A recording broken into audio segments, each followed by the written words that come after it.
It's 7:13. Welcome to our regular council meeting. It's November 12, 2019. It's 7:13. And I'm clerk. Vice Mayor Keys. Here. Councilman Desilme. Here.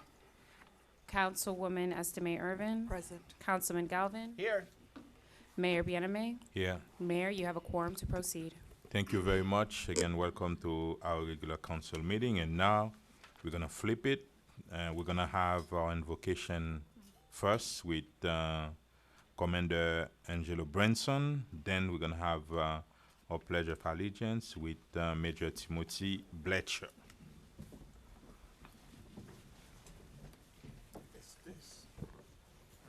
Let's all bow. Father in heaven, we all come before your throne of grace at this time, giving thanks for all blessings which come from you and you alone. We thank you for giving us the opportunity to gather here tonight to go about the business of the great city of North Miami. We hope and pray that everything said and done during these proceedings will be for the uplifting of the great city of North Miami. Let's all say amen. Amen. And we all place our hands over our heart. I pledge allegiance to the flag of the United States of America and to the republic for which it stands, one nation, under God, indivisible, with liberty and justice for all.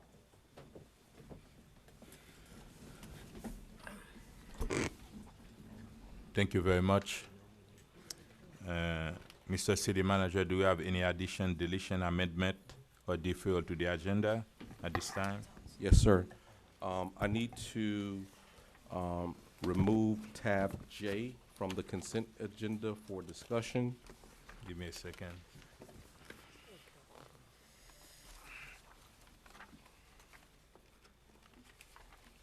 You want to Remove tab J from the consent agenda for discussion.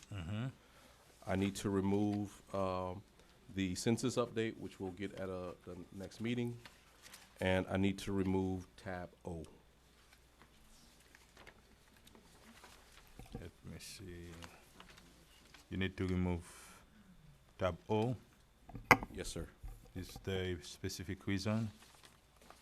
Do you need you don't need guidance from us, or you just wanna No, I make need. the decision and bring it back? I will bring it back to a future meeting. I need to have a further discussion with the city attorney on the item. Thank you very much. Yes. Mr. Mayor, sorry. Yes, go So when ahead. the media calls us tomorrow, because that's the gorilla in the room. Okay, do you wanna? Right, no, I'm okay to move it, but I want to be able to say something more than, well, he's got to talk to the attorney. Talk to the attorney about what? What's the problem? If you allow, I'll brief you after the meeting. Because understand and the administration have to come up with a recommendation, and as of Yeah. right now, they're not ready to make any recommendation. Yeah, no, and I agree with it, actually, That's because all what my it is. questions tonight were going to be for Mr. Cazot. Yeah. About Yes, legally yes, what yes. our options are. That's when So- they're not ready to answer your questions, and that means they need to come up maybe with a different recommendation. That's why they table the item.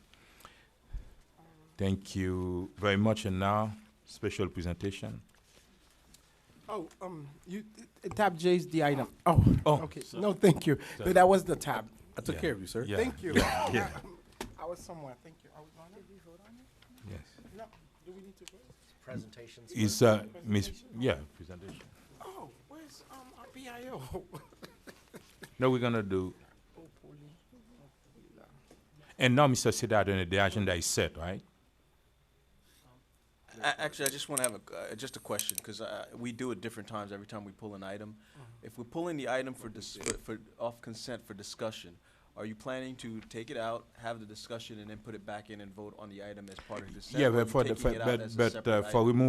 removal the item from the consent for discussion, we're gonna do that after. Now, I just wanna set the agenda. Well, that's my question before setting the agenda. So is it your purpose to take out the item, discuss it, and then put it back in and then vote on it? We will decide that after. We're not voting on. We wanna. Or you wanna know what direction we're gonna take? Yeah. So as we're discussing, We're the gonna agenda, discuss it and then put it back and on then the put it back in consent. the Yeah, okay, yeah. understood. Okay, then Thank the you. agenda is set. Sorry, you may proceed. Thank you very much.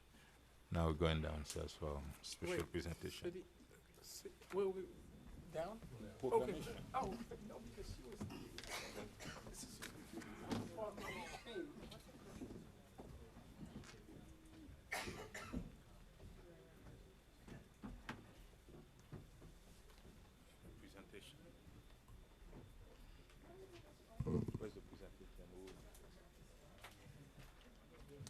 Again, good afternoon, and I want to thank everyone who participated yesterday in our Veterans Day celebration. And it seems like we continue to do that because in the city of North Miami, it should be every day for us to honor those who serve this great nation. And now let me call Councilwoman Marie-Estimée Irvin from District 3 for a special presentation.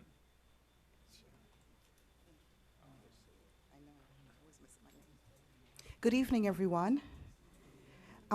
Again, this is Marie-Estimée Irvin, and as the mayor just mentioned, in the spirit of Veterans Day, we'd like to take out the time to say Happy Veterans Day to everyone and honor everyone, but in particular, a veteran that actually lives in our very city, and in particular in District 3. So today I have the pleasure of talking about Master Sergeant Clarence Walter Dash.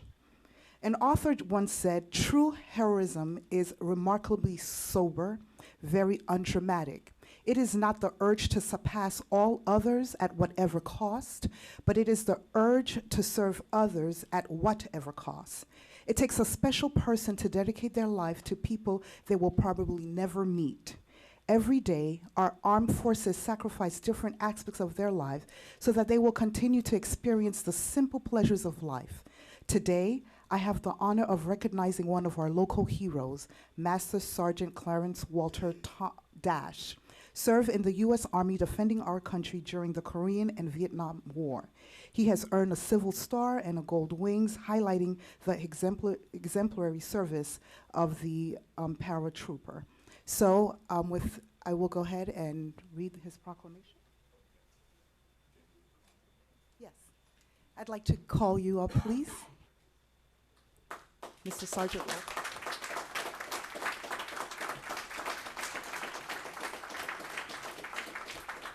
Did I forget to say that he's a proud resident of District 3? Did I forget to say that? So, whereas Master Sergeant Clarence Walter Dash was born on April 5th, 1930 in Georgia, his family would later move to Florida, where he was drafted by the U.S. Army in 1948. And whereas Sergeant Dasher defended our country during the Korean and Vietnam War, as a Gold Wing recipient, Master Sergeant Dasher has participated in 65 jumps to include 25 jumps without combat equipment. Whereas Master Sergeant Mr. Dasher is a senior non-commissioned officer of the NCO who has served as a brigade NCO in charge. And so now, therefore, in consideration on foregoing, the Mayor Philip Bien-Aimé, Councilwoman Marie-Estimée Irvin, and my colleagues, we would like to declare today as Master Sergeant Clarence Walter Dash Day.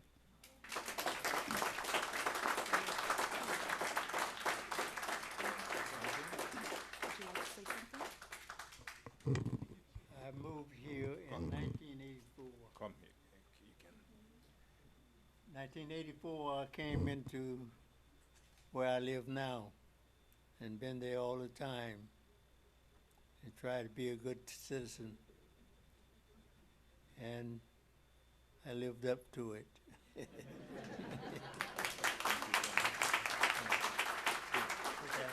a picture. You can take a picture here.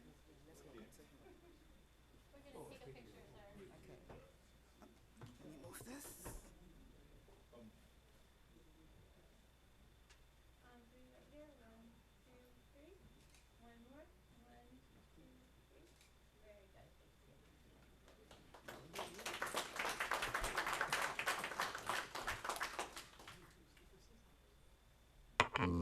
Okay, as you will see once we vote on later, we as a council decided that we are going to pass a resolution for the month of, so we will be passing a resolution for epilepsy. So, but before we do that, we'll go ahead and do a proclamation. So In honor of Epilepsy Awareness Month, my fellow council members and I would like to present a proclamation to the organization we hold near and dear to our hearts. The Robert Philippot Epilepsy Organization is a nonprofit organization named in honor of Robert Philippot, a young man who succumbed by illness of this epilepsy at the age of 18. This organization strive to provide a platform or forum to address epilepsy and devastating impact in the community. It is a true pleasure to present this proclamation. Is anyone here? Robert Philippot? And I'll go ahead and highlight that Robert is actually the brother of our very own employee, Katia Philippot. So I'm so happy to be able to present this proclamation to the family.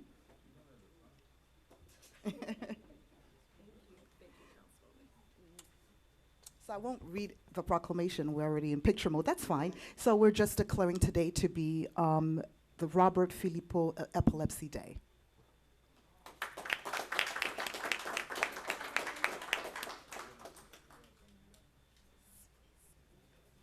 Thank you. I would like to just say a few words to the council members, mayor and council, for recognizing the organization.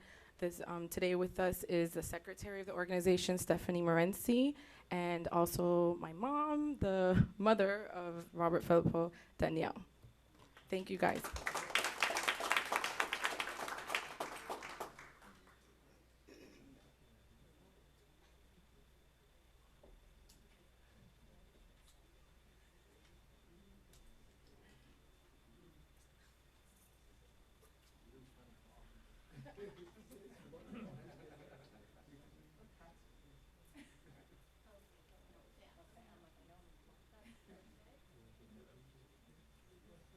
Perfect. Everybody on three. 1, 2, 3.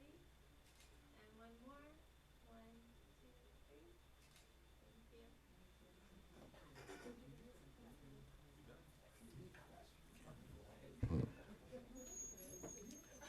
And now we're going to have a third presentation, a special presentation on target industry cross-section analysis by TIP Strategies Inc. And I want to call CPND Tanya Wilson Sejour.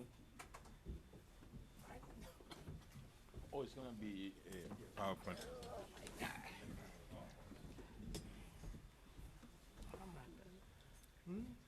That's not enough for a day. It's called, you know, and if there's, we need to do another proclamation for national run for office day. Scott's gonna do it. Good evening, Mayor and Council. Tanya Wilson with Community Planning and Development Department. Staff is here to provide an overview of an economic development initiative that's been spearheaded at the beginning of this year. Last year, actually, the city applied for and was awarded a federal grant from the U.S. Department of Economic Development Administration. This grant allowed the city to be able to do an analysis of both our commercial and our industrial districts. And it's a significant grant at this time. We're able to do an analysis to determine if North Miami has a niche in certain sectors within that market, to observe if there's opportunities for business expansion in both the commercial and industrial districts, to observe if there's actually a competitive advantage that the city has for certain businesses that we have within that location. We think it's significant because the city has upzoned and provided overlay districts in all our commercial, major commercial corridors and some of our industrial districts. We want to be strategic, we want to be specific in terms of the marketing, the types of uses that we permit in those districts. And we believe that with this grant and with the study that we're conducting, we can be more intentional in our approach towards both commercial and industrial activities within this area. To help us in this effort, the city's retained the marketing firm, economic and marketing firm called TIP Industries. And I have the consultant, John Karras, that's here tonight to give you a little bit more description as to how we'll conduct that study within the next series of months. So I'm going to invite John forward so he can provide an overview of the study that we're doing of our commercial and industrial districts.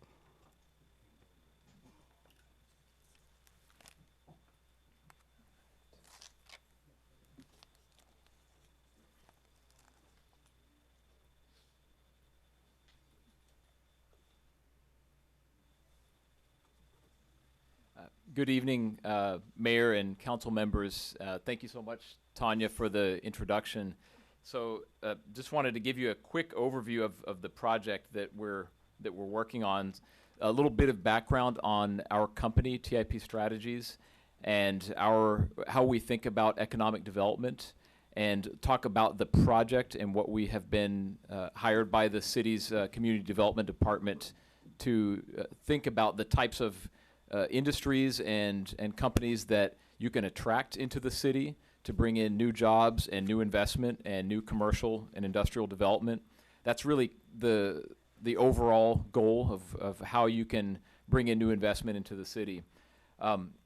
So our firm, TIP Strategies, we are based in Austin, Texas. We have worked with cities and regions around the country on economic development strategies and target industry analyses over the past 25 years. I have been with the firm about 6 years, and just to give you a sense of some of the consulting projects that we've been working on recently, and just finished an economic development plan for the Tampa Bay Economic Development Corporation, a few other projects that I am currently leading for the city of Richmond, Virginia. Next week I'll be in the Mississippi Gulf Coast completing a project there, trying to leverage the BP oil spill funding that they're getting and how they can try to transform their region's economy over time with that funding source. But we're really excited to be here in the city of North Miami, and just got started.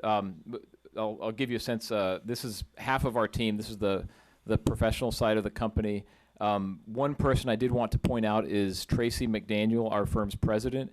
She is actually the president of our industry association, the International Economic Development Council, and I believe North Miami just won an award this year at the conference on innovative financing. So Tanya and I met there briefly a few weeks ago. And then the other person is Jeff Marcel, who's based out of Seattle. He'll be joining me on the project as well, so you'll see him on one of our next upcoming trips. And I'm going to go through some of this quickly to get to the meat of what the project is about. But I did want to share with you our approach to economic development. Give me a quick second. Can we ask Yes. IT, can you lower the mic, please? Because Am I being too loud? yeah, Oh, sorry. like yeah. I'm really excited about the project. So It's IT, yeah. Is this better? Yes. Okay. So when people ask us, when communities ask us, how do you define economic development? What do successful cities have? And this is our answer. We say that successful cities really invest in talent, having the workforce to current, as well as being able to attract and retain skilled workers. You have to have innovation happening in your companies and in your city, and then you have to have quality places. So the communities that have those three ingredients, we believe that's really the sort of the secret sauce for successful economic development. And you have a lot of those already in North Miami, but there's a lot more potential to continue investing in these. So our process is really three phases. Discovery phase, which is learning as much as possible, and that includes what the data tells us, but it also includes what we learn from individual interviews with key stakeholders in your community, such as landowners, developers, companies, and it also includes what's going on in the broader economy. What are the trends? So the rise of remote workers, more and more people working remotely as one of those trends that we're paying a lot of attention to.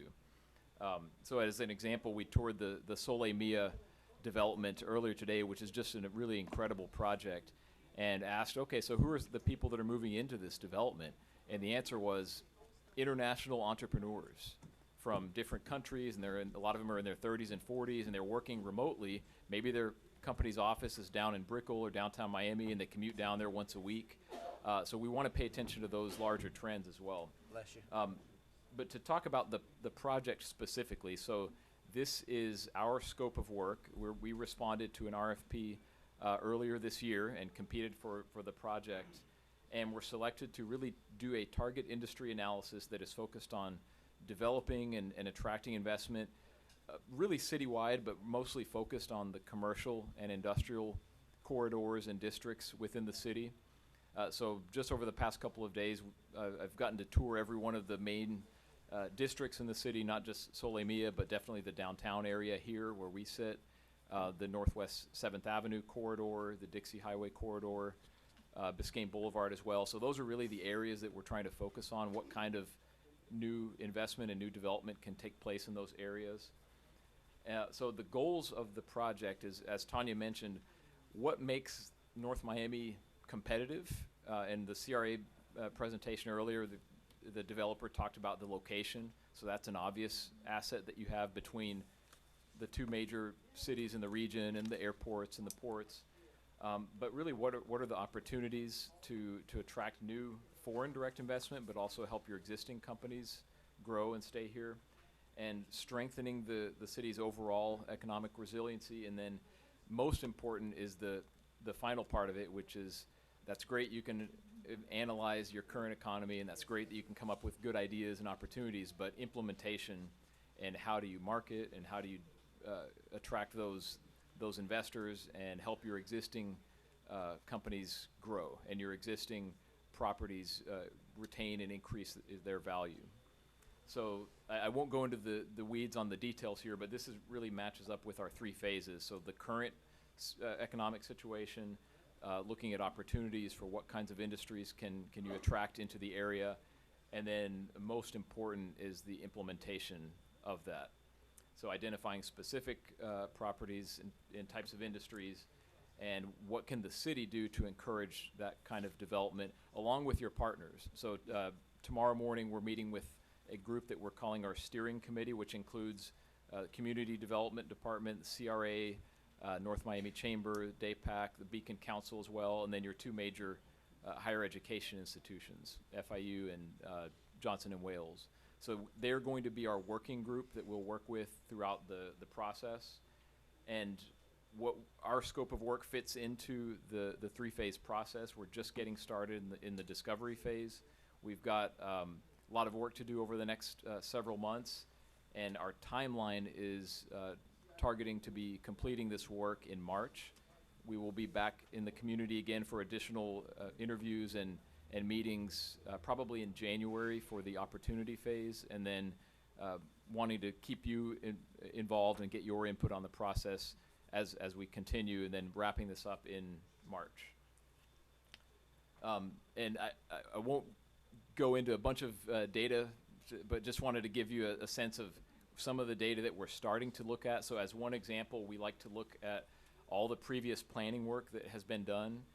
So you've got a lot of investment, both not just money, but in civic energy that you've put into these previous planning efforts and studies and different documents.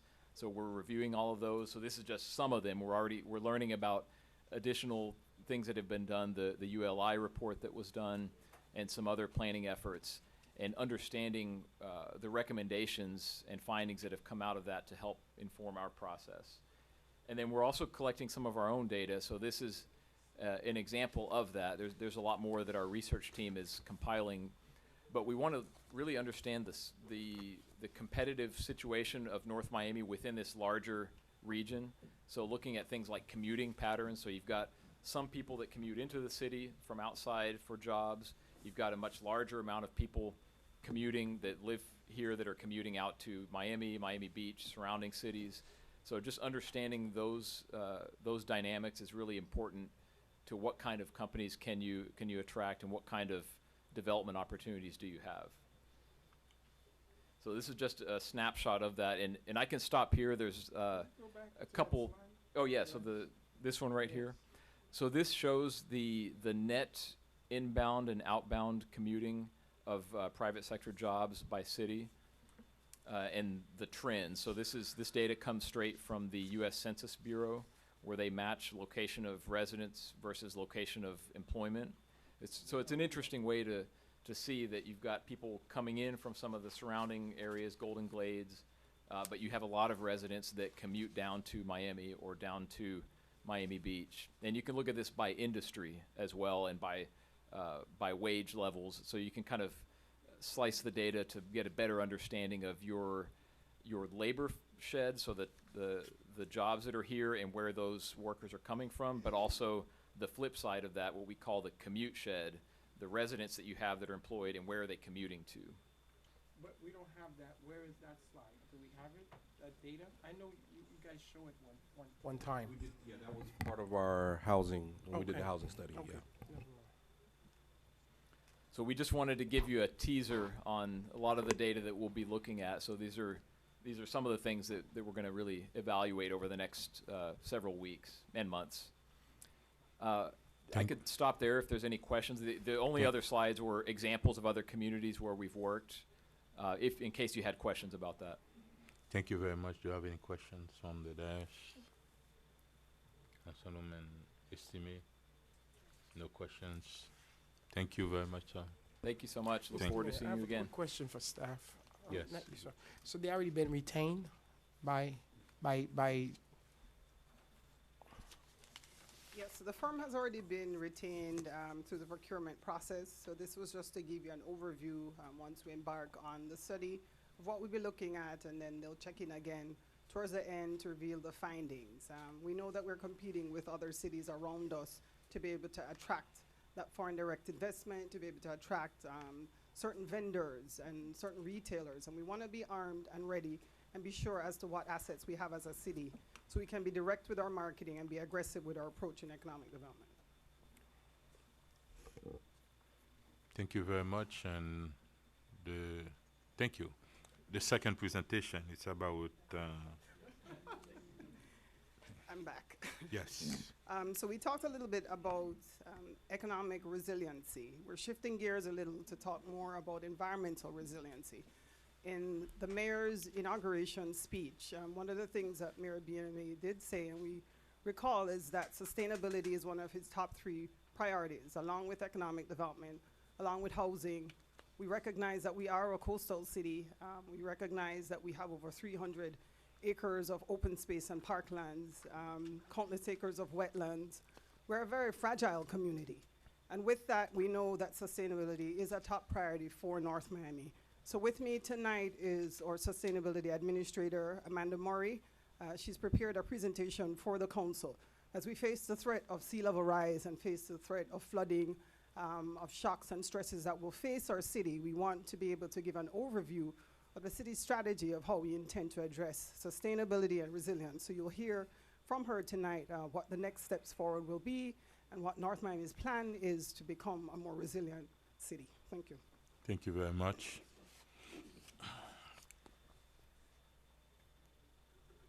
Good evening, Mayor and Council. My name is Amanda Murray, and I am the Sustainability Administrator for the Community Planning and Development Division.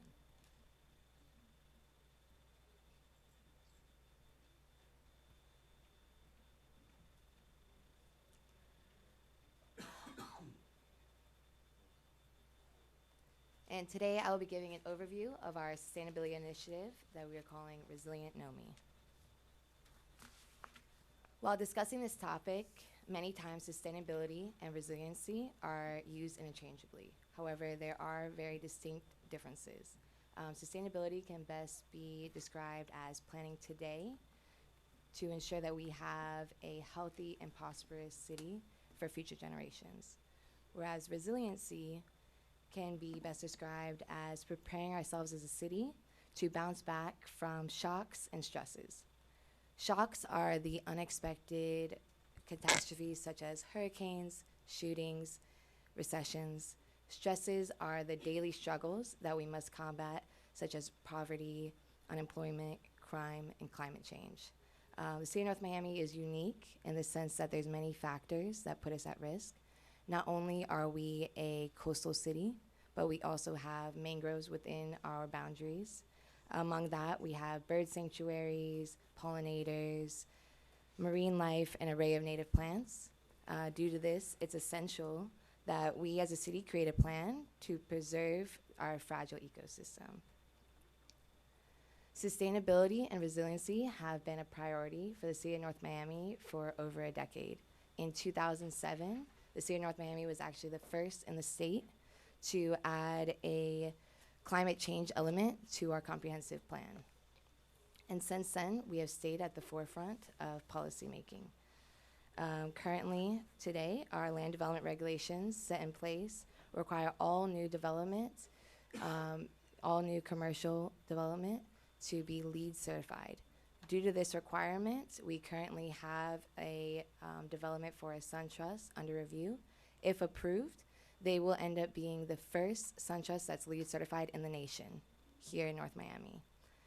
There's also a list of green building standards that we require for any building that is seeking bonuses.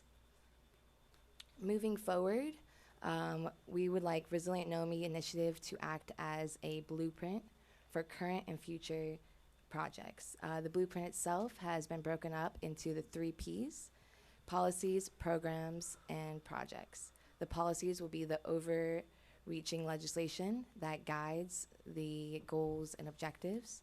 The program development will encompass the annual fairs, cleanups, recycling programs, newsletters. And finally, the capital projects will focus more on the infrastructure improvements. The blueprint is designed to be a working document, therefore it will change over time.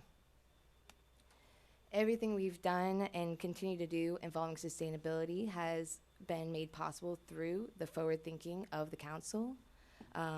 Through the vision for the future, all of our sustainability policies have been able to move forward, and new sustainability initiatives have been able to be formed. Just tonight, actually, we have an item being considered on the agenda for a company called EcoBins. It's a recycling program that will be partnering with the city that was first discovered through the annual Green Awareness Fair. And moving forward, due to the support and funding of Vice Mayor Keys, we will be head-starting an educational campaign that will ultimately result in a citizen's guide to resiliency. We believe together as a community, we can, if we work together, reshape North Miami to become the poster child of sustainability and be the city that the rest of the region looks towards for guidance in this area. So with that, if you have any more questions or would like any information, please feel free to reach out and contact me. My information's on the screen.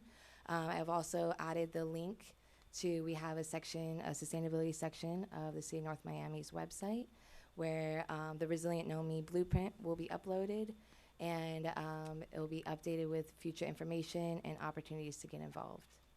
Thank you. Thank you very much. And at the same time, Councilman Galvin, you had a workshop about resiliency. Can you give us an overview? Or Sure, and I want to start by singing Amanda's praises because she came expecting to listen to what the community had to say, and of course, being typical North Miami, she was immediately thrown on the hot seat and peppered with questions, and she had every answer that could have been, asked of her. So. Kudos for not only being there, but for putting up with that surprise element. We probably had about 50 folks in attendance at the workshop. They had lots of questions. I'm going to put out another email sort of summarizing what happened. But for many people, we'd like to think that everybody knows what sea level rise and resiliency is at this point. For several people in the room that night, this was new to them. So we had to break it down to the basics and say, this is what resiliency means. There was a lot of information, a lot of ideas that came out, and I'm just thankful for all the residents who were there, and thankful to CP&D and Amanda for having a strong presence. Thank you. Thank you very much. A quick question: as part of your research, are you gonna seek what grants are available out there for us to apply when it comes to sea level rise and climate change? So we're continually looking. We actually are currently, we have 2 grants that we're working on. The Neat Streets 2020 Street Tree Grant, where we're applying to plant 140 new trees within the city. We've applied for that grant annually. And we also are currently working on, we have been granted a community resident grant. We're working on a community garden. Thank you. Do you have any? I do. Yes. I want to thank Tanya and Amanda for the work you've been doing. Amanda, you're new, but you've done just a fabulous program. And Tanya, you've helped keep our resiliency going. I'm looking forward. We've been doing a regular, ongoing e-waste drives where people bring their e-waste and recycle. We had a fabulous Green Awareness Fair last spring, where co-hosted by Stony Brook Yogurt. So we're going to have another one of those this year. And for grants, I'm using some of my discretionary fund to hire Razaga for a citizen's guide to the resilient NOMI, and Vaca, who's going to use their drones and everything, and they're going to be putting out a video of our sustainability and resiliency. So looking forward to it. You're speaking my language. I'm hoping will be at my workshop next Tuesday to follow up and give some more information on that. I will be. Okay, so you want to talk about sea level rise? I rode down 124th Street this morning to go to someone's house. Sunny, beautiful, bright day, no rain, and the end of that street had about 3 houses long of puddles that the trucks could not drive through, and then further down, another set of puddles. And this is on a regular basis, so sea level is unbelievable. We're working on trying to find something we can do for that street and the rest of the city. So this is real, it's here, and this is a sunny day, and we've got floods in our streets, so thank you. Thank you very much, Councilwoman Estimé. Alex, Scott. Thank you very much, Amanda. Thank you. Thank you. Thank you very much. Before we move forward, let's recognize Councilwoman Paul Villar from the city. Commissioner Paul Villar from the beautiful city of North Miami Beach. Please stand, you can be recognized. And also happy Veterans Day, because I know you wear uniforms in order to protect us. You've been in the police department for over 20 years, not North Miami, but the city of Miami. Do you want to say something? Yes. Yes, go ahead. Thank you. Thank you very much for acknowledging me here today. However, I am here not as a commissioner today, which I'm always a commissioner, but the reason that I'm here is to make a special presentation. I know nobody knows about what I was going to do, but I think it's really like a civic duty to do what I'm about to do. I want to thank the mayor, first of all. The mayor, can you come? I'm sorry. Thank you. You didn't know. Oh yeah, I got the right one too. Mayor, I just want to thank you for your leadership, commitment to the welfare of the constituent of North Miami. I can tell you, I'm an old constituent of North Miami.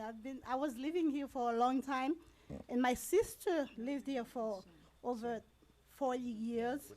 And we really appreciate the way that you serve the constituent.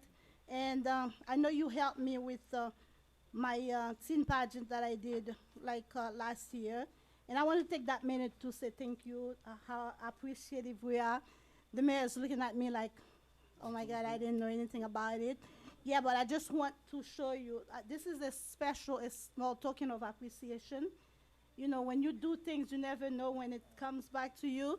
But I feel like I should come today and say thank you for what you do. And we appreciate you, Lord, the St. Joel family. We've been living, not anymore, I'm not Miami Beach now, but my family still lives here. Surprise! We really appreciate you, Mayor. Thank you for your leadership. And, you know, you stand up for your people. And we really love you and appreciate you. It's like all of you. I don't just want, today I'm making a special presentation, but I want to recognize all of the commissioners, councilmen and councilwomen, and city attorney, city clerk. I just want to say good evening to you all, city manager, and assistant city manager. So I just want to recognize deputy. I'm sorry, deputy. I'm sorry. So I just want to say thank you very much. Oh, yeah, the chief. Yeah, the chief too. I come from the chief. So thank you so much. Okay, thank you. You can stay here so we can take a picture, maybe. I'm sorry. Okay. The other one is.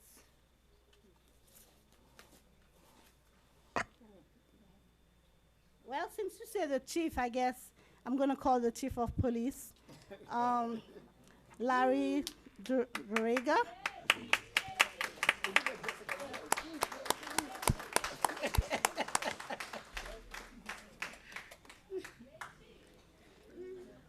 You're your cousin? Chief, I just want to even also say thank you to you in recognition of for going above and beyond to show support to my family in the time of need. Your remarkable leadership is truly appreciated, and I just wanted to show you a small token of appreciation by giving you this plaque today, and I say thank you from the St. Joel family.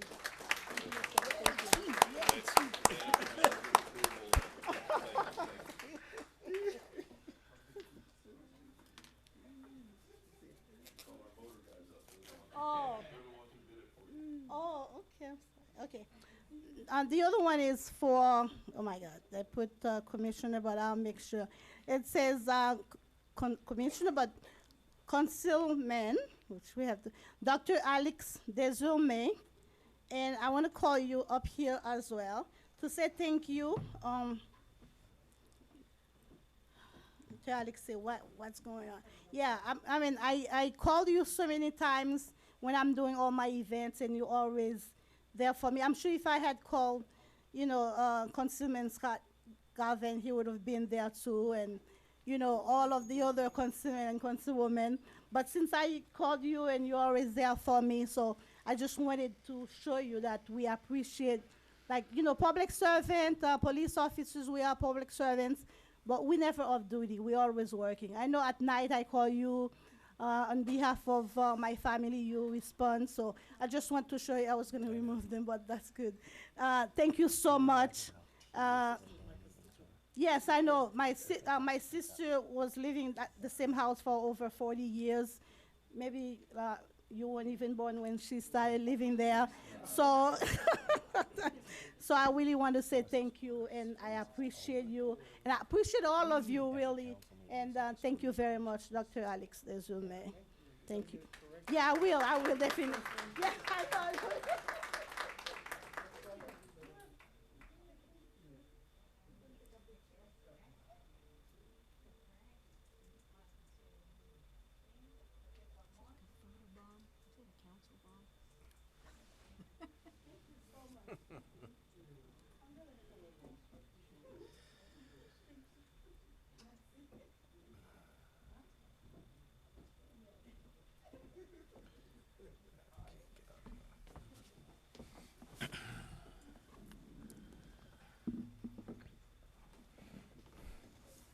Thank you very much to Commissioner Paul Villar and her sister. Been living in the city of North Miami in District 4 for over 46 years. And now, Madam Clerk, I think we have tab J for discussion before we move forward. Tab Now J, let's- proposed resolution of the mayor and city council of the city of North Miami, Florida, authorizing the city manager and city attorney to negotiate and execute a professional services agreement between the city of North Miami and Black and Veatch Corporation for the provision of an updated water and sewer rate study in an amount not to exceed $73,580 pursuant to request for qualifications number 08-17-18, continuing professional architectural and engineering services, providing for an effective date and for all other purposes. Tab J. Thank you very much. We don't have presentation. We have discussion because it was part of the consent agenda, and we put it for questions. Councilman Desulme. Yes, Unless well, you I want- just wanted the manager just to go over the item. I felt that it's something that we should vote, you know, we should at least hear it out. Oh, okay. All right. Good evening, everyone. Mr. Mayor, council members, Alberto Estrada, Purchasing Director. The item that you have before you under tab J is staff's recommendation for your approval of a consulting services agreement with the firm Black and Beach Corporation to provide the city with an updated water and sewer rate study for a fee of $73,580. As reflected in the council report that was submitted in support of the item, Black and Beach is one of the consulting firms that's included under the current pool of pre-qualified firms commissioned by the city in February 12th of this year. Given the fact that the firm was previously commissioned on April 2012 to perform a comprehensive water and sewer rate study for the city, staff has now negotiated with Black and Beach to provide an update of that study, which shall include financial forecasts covering fiscal year 2020 through fiscal year 2025. It will include cost of service analysis, development of water service rate analysis, and a preparation of final report that summarizes the findings and recommendations of the study. The final report shall be submitted to this city council for your review and approval. With me here tonight in support of this item is the city's finance director, Mr. Miguel Augustin, as well as Mr. Robert Chambers, who's representing the firm Black and Beach. And if you have any questions, we'll be glad to take them. Yeah, no, that's basically it. So this rate study would be for the upcoming fiscal year, or? It's actually, like in previous time, it's a 5-year Forecast? prospective forecast. Okay. Thank you very much. We're not going to open it to the public since it was part of the consent agenda. Now we put it back on the consent agenda. Can I hear a motion on the consent agenda, please? So moved. Second. Thank you very much. Madam Clerk? I have a motion made by Councilman Desilme to approve the consent agenda. Tabs A through M. The motion was seconded by Vice Mayor Keys. All in favor? Aye. All opposed? Motion made and approved with a 5-0 vote. Thank you very much.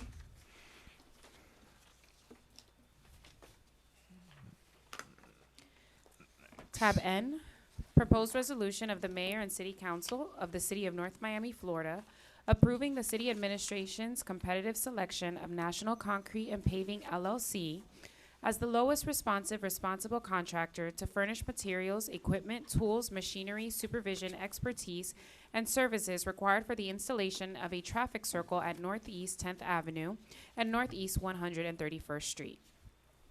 Further authorizing the city manager and city attorney to negotiate and execute an agreement for the installation of a traffic circle at the selected location in the amount not to exceed $260,138 in accordance with the terms, conditions, and specifications contained in invitation for bid number 72-18-19, providing for an effective date and for all other purposes. Tab N.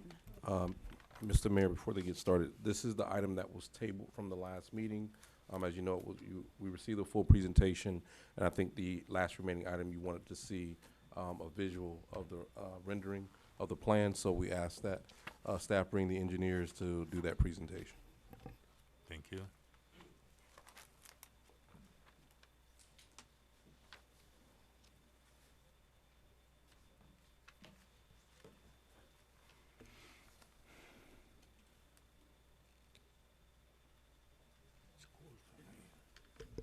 Good evening, Mayor and council members.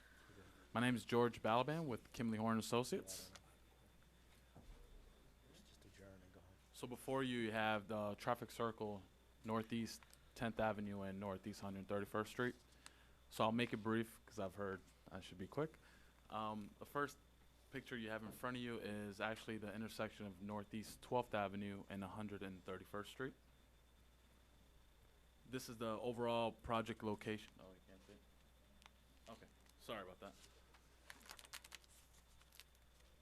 This is the overall location, as you may be aware. 10th Avenue is a county road. This is another location, Northeast 139th Street and Northeast 7th Avenue. Northeast 141st Street, Northeast 11th Avenue. So the whole point of all those pictures basically to tell you that all these circles all have the same materials, Florida-friendly, drought-tolerant trees and shrubs. And when they're planted, the Sylvester palms are 4 feet clear trunk, 12 feet high. When they're mature, it's about 30 feet high. And that's all I have. That's it? How much is it? Any questions? Thank you very much. Thank you very much. Let's open it to the public. Public hearing is now open.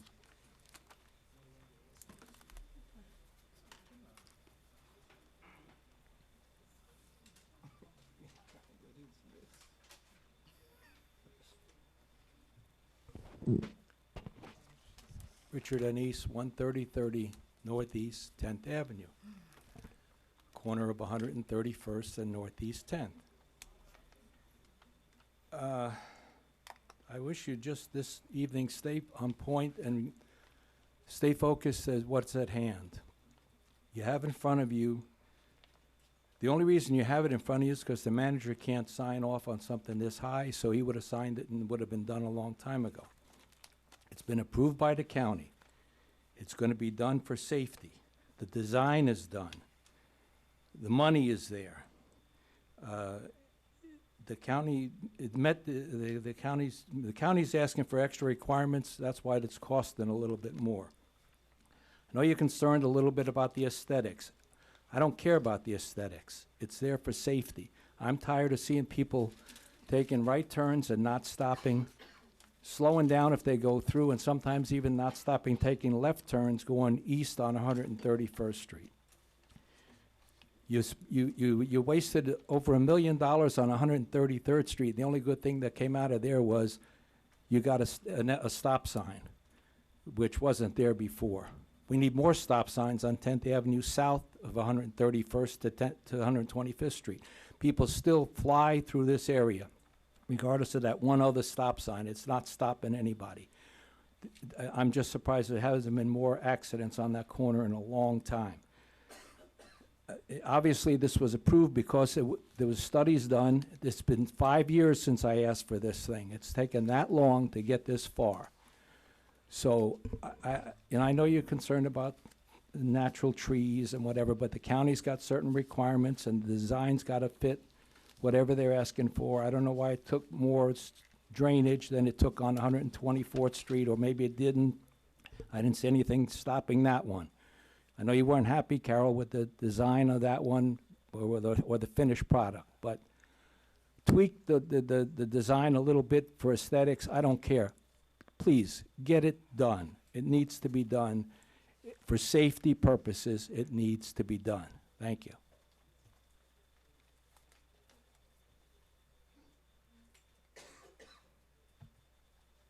Jessica Alston, 1140 Northwest 125 Street in Sungus Grove. I think that was just a pathetic representation of what the circle was going to look like. Totally unprofessional. It was awful. I care about it, the aesthetics, how things look. That was pitiful.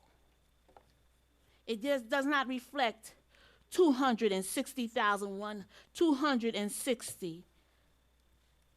Am I reading this right? Help me all out. Help me out. Because I can't believe it. I can't believe my eyes. It does not reflect 200. 200. 260,000, $138 did not reflect that. And it's unacceptable. Aesthetically, I'm saying. Unprofessional. Public hearing still open on the item. Public hearing is now closed. Members of the dais. Carol, that's I'm like I said, Scott I'm just district? what? That's your district. That's Carol. Carol. That's my district. Yeah, we need the traffic circle, so we're going to go with it. I am not happy with all the concrete. I would like to see it more permeable, and I'm not happy with a palm tree. I'd like to see a shade tree there.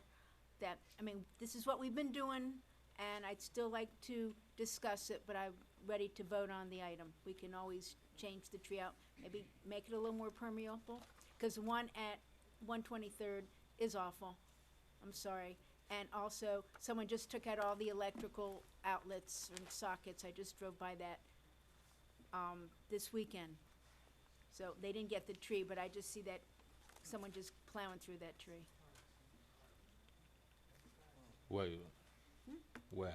On 123rd and 10th Avenue, or North one, someone crashed in and took out all the electrical. Oh, the one by Villa Maria. Okay. Are you done I didn't with see a question? picture. Okay. Are you done? Thank you.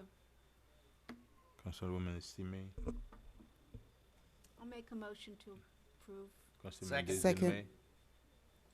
No question? Okay. Madam Clerk?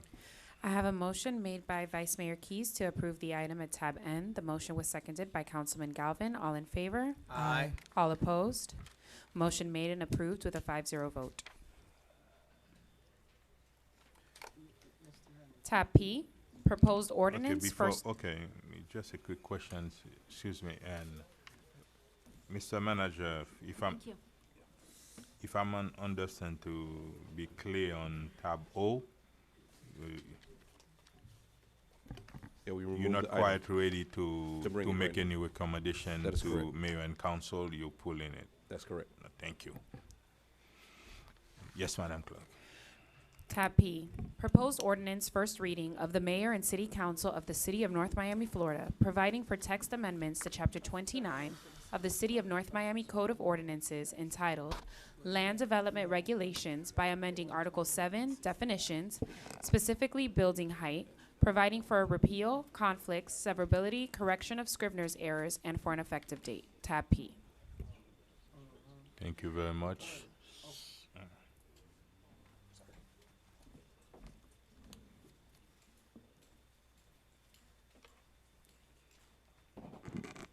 Thank you for the record. Tanya Wilson with Community Planning and Development Department. Item number P is a text amendment to Article 7 of the city's land development regulations. We had several discussions with the community.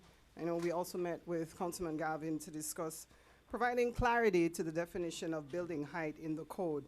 So as you'll see in the ordinance, the recommended language will add verbiage, and I'll read it verbatim actually. We're adding language that the definition include a measurement of the minimum base flood elevation plus 1 foot of any structure to the mid-eave of the roof. For flat roofs, that should be measured from the minimum base flood elevation plus 1 foot to the top of the roof. We're adding that clarity so it's clear within the R1 and R2 districts how a building height should be measured. Also within the code, there's allowances for certain structures to project above the maximum height. We've excluded many of the other things previously, like fire towers, elevator shafts, and other things that were included, mechanical appurtenances. And we've limited that to just solar arrays and steeples within the R1 and R2 district. You'll see additional language that allows in every other district, in the commercial and industrial districts, that there's more allowances for cooling towers and fire towers and other appurtenances that will allow to project above the maximum height. We think this is important in terms of the visibility of our residential areas, making sure that these areas don't look industrial or commercial in nature, and that there's uniformity within the appearance of our residential districts. If anyone on the council has questions in terms of this direct text amendment, staff is available to answer at this time. Also want to add that from the Planning Commission level, the Planning Commission had asked that the language for elevator equipment be removed from that definition, and it's only limited to solar arrays and steeples projecting above that maximum height by 20%. This concludes staff's presentation. Thank you very much. Do you want to come up with any clarification? It's your item, huh? You got Albert's clarification? You That okay? was the last little bit you got there? Okay, just making sure. Okay. A quick question, that rooftop, for example, gonna be including the height, right? So yes, so like Okay, for that's your when- R1 and R2, it's maximum 35 feet, Mhm. but those appurtenances are allowed at 20% projection above. So we've slimmed that down to just solar arrays and steeples at this point. So you have a cleaner appearance in terms of the maximum heights and the things that you see projecting above the roof line. Okay, okay. Thank you. Let's open it to the public.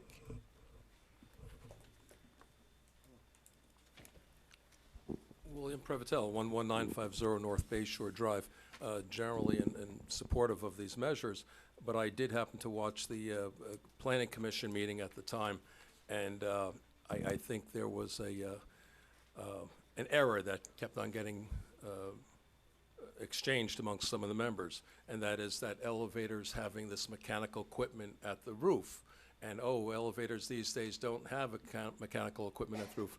Well, they don't. But they still have the overrun, which is required. It's a requirement to have this extra space above the last stop. It's not filled with a lot of mechanical equipment, not the sheaves or anything else that it once might have had, or motors these days, but that is required. So if the elevator went up, someone standing there would not get compressed against the ceiling and get killed. It allows them to also work on top of that. So I do ask that again be amended, so that we're not eliminating the elevators, but that is allowed. People are only going to build it what is required. They're not going to go build some giant tower above that. But to the required distance, I ask that change be made. I further ask that if we're talking about the base flood elevation, are we changing that to today's climate change and to sea rise? Is this the same base flood elevation from some years ago, or are we going to proactively change that ourselves and start to up that by some measure so that we're more prepared? I hope we can do that and add some measure of flexibility and accountability to the code. Thank you. Thank you very much. Public hearing is still open on the item. Good evening, Bob Pichon, 13005 Coronado Terrace. I asked the mayor and council to approve this. We've had a lot of public discussion on it, and it really does a couple of things. It clarifies some language in the ordinance which had heretofore was vague enough that it was used to be able to actually increase the height of buildings. That was never the intention of the language. It was an interpretation that was made, so this actually puts a limit on that so that we don't have those problems in the future. And secondly, we changed the initial starting point to the base floodplain elevation. And the city needs to do that.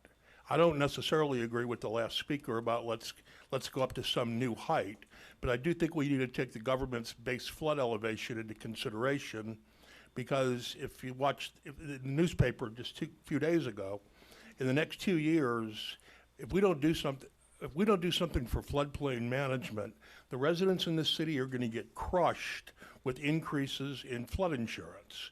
So this is a great starting point, so that when people are going to build a home and measure the height, instead of using the street level that we've been using or some arbitrary number in the past, we start with floodplain elevation as a consideration. That's important, and I ask you to approve the method. Thank you. Thank you. How you doing? Albert Mendez, 2141 Hibiscus Circle. I agree, Bob. I ask you to approve it. We all went to the meetings and we had the workshops. We're talking residential here. So when you talk about residential, and solely just from experience, because we've done several dozen of them, residential elevators don't require any room. They don't require machine rooms. We're not dealing with the commercial hydraulic system. They don't require extra space. This is residential. We're in the R1, R2. If we're talking somewhere else, I would say we need to look at it a different way. But so just so we know what we're talking about, I think we should agree with it, and I do recommend that, or approve or sort of go with staff's recommendation to get this done the way it is, so we have a basis and a clarity. Thank you very much. Public hearing still open on. Public hearing is now closed. And I just move approval. A quick clarification, Tanya. When we're talking about the floodplain elevation, it will not be a part of the height. So the definition will For include new construction, base flood for elevation example. plus 1 foot. So that was in consideration of sea level rise and making sure that we're consistent with the standard recommendation for measuring. It's going to be 1 height. foot? Correct. Okay. It's base flood plus 1 foot. Thank you very much. No questions? Madam Clerk? Was it second? No. A second. I'll second. Oh. Did you? Did you second? I have a motion made by Councilman Galvin to approve the item at tab P. The motion was seconded by Councilman Desome. Councilman Galvin, how do you vote? Yes. Councilman Desome, how do you vote? Yes. Vice Mayor Keys, how do you vote? Yes. Mayor Bieneme, how do you vote? Yes. Councilwoman Estimate Irvin, how do you vote? Yes. Motion made and approved by a 5-0 vote.